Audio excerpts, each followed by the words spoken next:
الرفيقات والرفاق، كنشكر الدوري الجهاز الاشتراكي الموحد على الدعوه.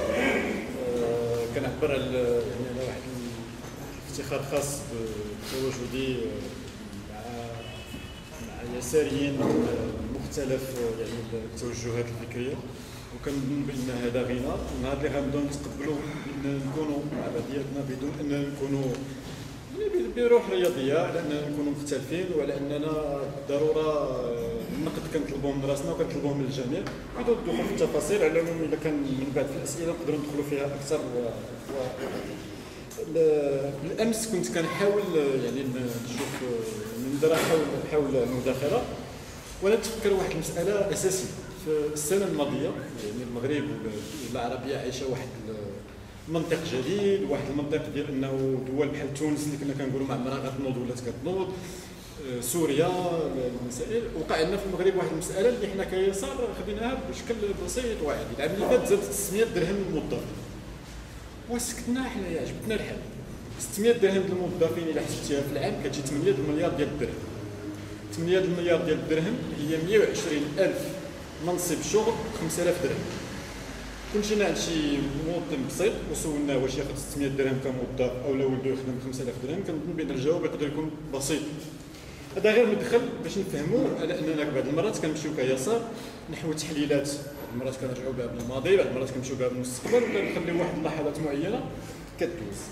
2010 2011 تقرر في المغرب، وهنا سؤال اخر: من يقرر وكيف يقرر ذلك وبمن يقرر ذلك وبمال من يقرر ذلك.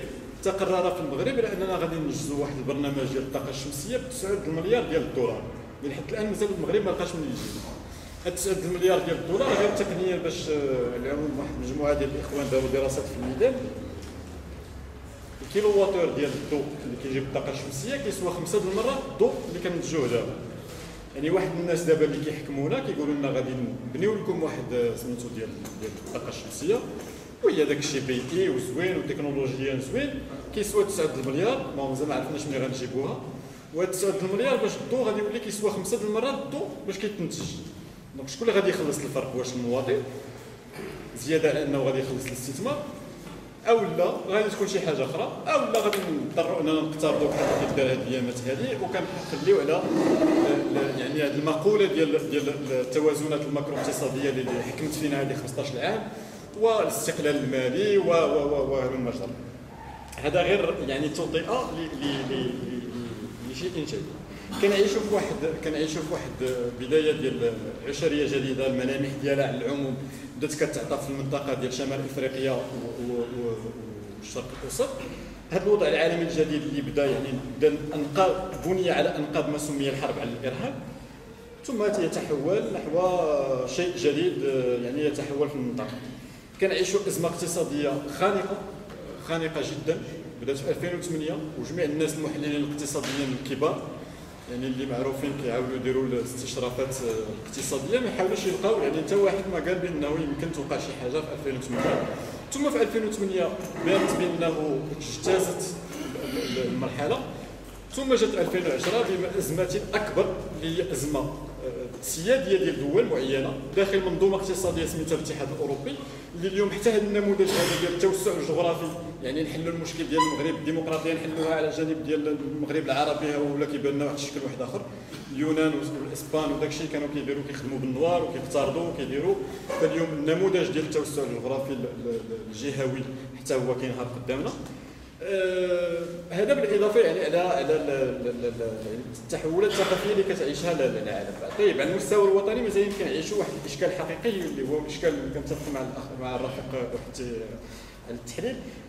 مازال يمكن نعيشوا بنيه ديال الدوله المغربيه اللي مازال ما حسمناش فيها. ما كنقولش حنا كيسار، ولكن المغرب كامل مازال ما حسمش حول الشرعيه، واش الشرعيه التاريخيه ولا الشرعيه الديمقراطيه. هذه الاختيارات حنا بيناتنا مازال كنترددوا، وحنا براسنا كيسار حتى الان يعني الحسم القاطع يعني ماشي هو شكل الدوله، واش الجمهوريه، واش امبراطوريه، واش مملكه. هادشي هذا هو الحسم ما بين من له الشرعيه وما هي اليه تطبيق هذه الشرعيه. يعني الاليه ديال تطبيق ديال الشرعيه كلنا نعرف، يعني شعارنا كاملين هو سياده الشعب، واخا ولكن هذا الشعب هذا ما هو الاختيارات اللي كنعطيو قدامه؟ اليوم ملي كنجي كنشوف في الخيارات اللي كيعطيها اليسار في مجموعه ديال الميادين، كنلقى راسي بانني صراحه ما عنديش شي حاجه باش نحاول نخرج يعني واحد غير من البرامج الانتخابيه على الاقل بالنسبه للتيارات اللي كتشارك في الانتخابات. ما لقيتش شي حاجه اللي كتعطيها، يعني بغض النظر على ما هو ظرفي غادي نزيدوا في هذا ونقصوا في الاقتطاعات ونقصوا في الايام ونزيدوا في داكشي، ما عندناش شي حاجه استراتيجيه اللي كنفكروا فيها وكنقولوا لا راه بدا. عندنا واحد الاشكال كبير اللي هو شنو هو دور الدوله. رفيق قبيله تكلم على يعني على المشروعين اليساريين الكبيرين، الاشتراكيه الديمقراطيه والشيوعيه. حتى دور الدوله احنا بالنسبه لنا كيسار ولو هذا الاختلاف هذا يعني مازال ما وصلناش ومازال ما فكرناش فيه مزيان. واش باغيين ليطا ريغولاتور، واش باغيين ليطا اللي كتمشي يعني الدوله اللي كتفرق الريح بشكل او باخر عن طريق يعني ضمانات معينه، او لا كنقلبوا على الدوله اللي كتعطي تكافؤ الفرص، او لا كنقلبوا على واحد الدوله اللي كتضمن على انه المواطن كيكون مواطن وحقه انه يختار المستقبل ديالو ويختار المستقبل الاقتصادي والاجتماعي والثقافي ديالو. اليوم امام انهيار يعني هادشي اللي كاين جاي دابا حنا كنشوفوه ديال الخصوصه ديال التعليم، وهادشي بدا شحال هادي هادشي البرنامج استعجالي استعجلوا باش يخلصوه.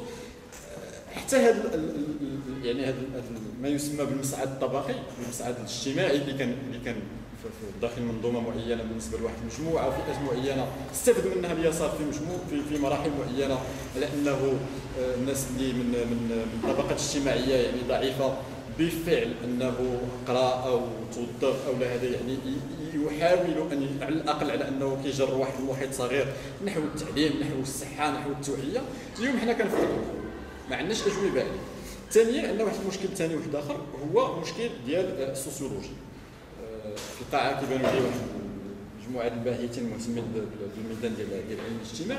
اليوم في المغرب انا ولد مدينه سميتها قنيطره، واحد المدينه صغيره كانوا فيها الديور ما كاينش اللي فايت الريكشوسي، كانوا كلهم كيصوتوا يسار، وخصوصا حنا في الاتحاد الاشتراكي. واحد بقدرة قدير لم يعد احد يصوت على اليسار. في هذا في 2009 حتى واحد ما صوت تقريبا، حتى واحد ما صوت على اليسار. 57 مقعد ديال الجماعات، فهذا غير يعني استئناس، ماشي بالضروره الانتخابات هو هذا، ولكن غير استئناس. فاش كتجي تشوف كتلقى بانه تبدل كل شيء، كاع البلايص اللي كانوا فيهم دوك الديور طلعوا العمارات، الناس جات تبدلوا سكنوا من هنا، مزيان هادشي راه مزيان. ولكن اشنو حنا استوعبنا هاد الناس هادو اللي جاو، هادوك الناس اللي كان عنده ولدو ومجوج ولدو ومجوج ولد خالته ومجوج هذا في نفس الدار وكيتعاملوا بطريقه، ولو اننا حنا كنا كنتعاملوا بهذا المنطق هذا ديال المنطق القبلي كالكبار او المنطق ديال هذا. اليوم عندنا اسر نوويه لا ما عندهاش هذا المنطق هذا، وبالتالي الصيغه البسيطه باش تمشي هذا كيولي بعض المرات الخطاب الديني كما كيقول لك غلف في المغرب، غلف اي حاجه بالدين وراك وحنا مازال ما بقيناش بهذا. الدور ديال المثقف في نفس السياق ما كاينش. الصحافه الا قريتوا الصحافه في هذا واحد الصديق عطانا هذه المساله اللي كيتكلم في الصحافه اليوم اغلبيه الناس محافظين. كيفاش حنا كنا دائما كان يعني الناس اللي كيديروا الذكريات المذكرات ديالهم، كنلقاو بن سعيد، كنلقاو الرفاق ديالنا اللي كاملين. اليوم كنلقاو واحد الناس اللي هما سمحوا لي مشاريع رشعيه يدهم للخط دماء، كنسمعوا لهم وكنقراو، والناس اللي كاينين في هذا الصحافه في هذا الجسم الصحفي كلكو بار راهم ديالهم مسؤولين كما حتى حنا مسؤولين. في المساله اليوم اللي كتطرح بشكل كبير، كنطرحوا المساله ديال الشغل، كنطرحوا المساله الاجتماعيه في المغرب، وما كنطرحوش واحد المشكل واحد اخر هو شنو هو يعني تفكيرنا حنا كيسار. مثلا في الصناعه في الفلاحه ما كنظنش باننا عندنا واحد المشروع استراتيجي كنقولوا بان اليوم المغرب واش باغي نديروا في بلد فلاحي لاننا عندنا واحد هذا. اليوم كيطرحوا لنا المشروع المخطط الاخضر ولا احد يعني كيسار، يعني كنتكلم بغض النظر عن بعض الاجتهادات الشخصيه او هذا على يعني بدائل سياسيه عميقه اللي كتعطي واحد الحد الادنى المشترك اللي بيناتنا. في الميدان الاجتماعي غادي نختم هذا اليوم واحد المجموعه ديال الحقوقيين كيعرفوا هذه المساله. عندنا واحد الهجره معينه، واليوم المغرب ما بقاش بلد ديال غير كيدوزوا منه الناس وكيمشيو لاوروبا. اليوم عندنا الناس كيستقروا في هذه البلاد هذه، ويمكن كما انا كيسار ما كنامنش بان كاين شي واحد في هذا راه ولد هذه البلاد بوحدو عنده التاريخ ولا شي. هاد الناس هادو كيجيو شنو الموقف ديالنا منهم، شنو الموقف ديالنا من مواطنيتهم القديمه، شنو موقفنا من استغلالهم دينيا وسياسيا، شنو الموقف ديالنا من تأليب الشارع ضدهم بعنصريه معينه. وهلم جرا نقدروا نتكلموا على التشغيل، نقدروا نتكلموا على القصيرات، على الدعاره، على هذا اللي ما عندناش عندنا مواقف محدده.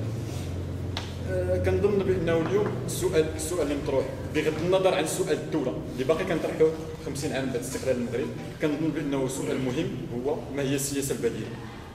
تونس ومصر انهارت الدوله في 2 دقائق واليسار بقى راسو تالف لان ما عندوش بديل. واليوم في المغرب نهار الدوله لما نهارتش راه ما عندناش بديل. نسمحوا لي نقولها بهذه الطريقه لانني عييت ما نقلب باش نحاول نلقى شي حاجه. شكرا.